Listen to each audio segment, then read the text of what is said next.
Баршаңызға қайырлы күн достар. Бүгін сіздермен осындай өте дәмді қошан жасайтын боламыз. Яғни бұны қуырылған манты, жареный манты деп айтады. Сондықтан видеоны соңына дейін қарап, лайк басып, комментарий қалдырып, және де жоғарыда көрсетілген менің инстаграм парақшама тіркеліп алуды да ұмытпаңыздар.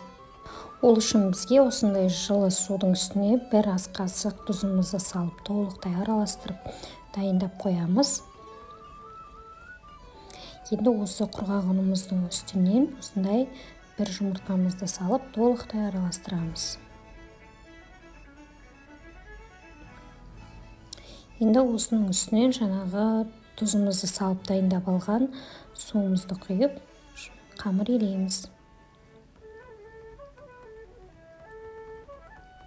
Қамырымыз өте жұмсақ та болмау керек, қатты да болмау керек, орташа өз бабында илену керек. Мінекей достар, видеоның төмен жағына описание бөліміне керекті ингредиенттердің көлемін жазып қоятын боламын. Осылай қолымызбен біріктіріп илеп алып, шамамен 10-15 минутқа тындыруға қоямыз. Біз оған дейін ішіне керек салмасын дайындаймыз. Мен осылай туралған ет, май, және де осындай сәбіз, пияз қосып, салмасын дайындап алдым. Әрине салмасын өз қалауыңыз бойынша да жасасаңыз болады. Енді үстіне татымына қарай тұз, дәмдеуіштерден осындай қара бұрыш қосамыз.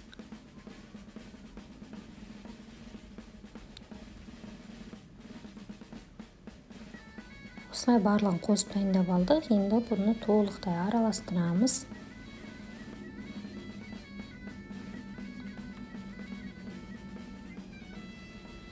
Осылай араластырып дайындап, салмасын дайындап аламыз.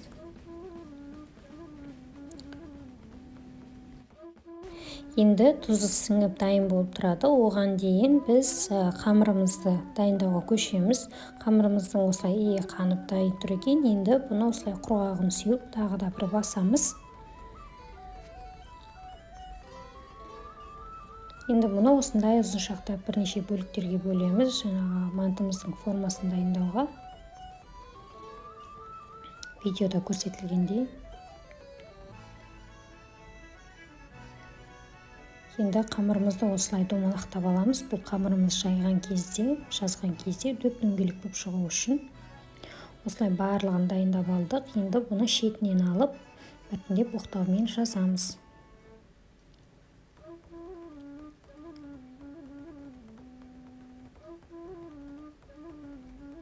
Мінекей достар, видеода көрсетілгендей жұқалап жазып алдық.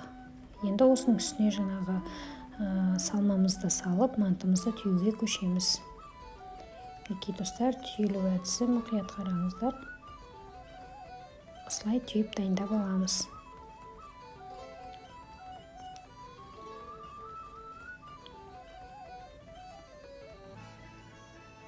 Видеода барлығы түсінікті деп ойлаймын. Барлығын бір қатар осылай бір келке етіп түйіп дайындаймыз.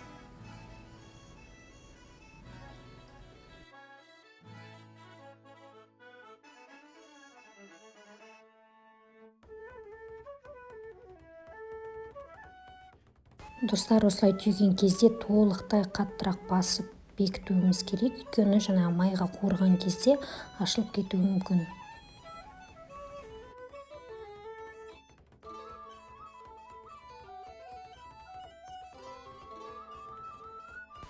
Мінекей достар, осылай барлығын түйіп әдемілеп дайындап алғаннан кейін қызып тұрған майда сыртын сарғайғанша осылай қуырамыз.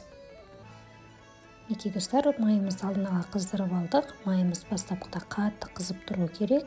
Содан кейін сәл температурасын түсіріп, қызуын баяулатып, осылай қуырамыз. Мінекей достар, бір жақ беті қызарды, осылай екі жағын аудара отыра қызарғанша осылай қуырып аламыз.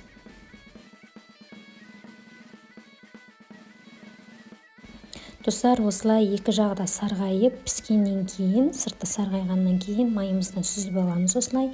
Енді бұны әрине сырты қызарғанымен іші піспейді. Сондықтан іші пісу үшін шамамен 35-40 минутқа мантоваркада пісіреміз. Достар, мантоваркамызға салып дайындап қойдық. Енді шамамен 40 минутта піскенін күтеміз.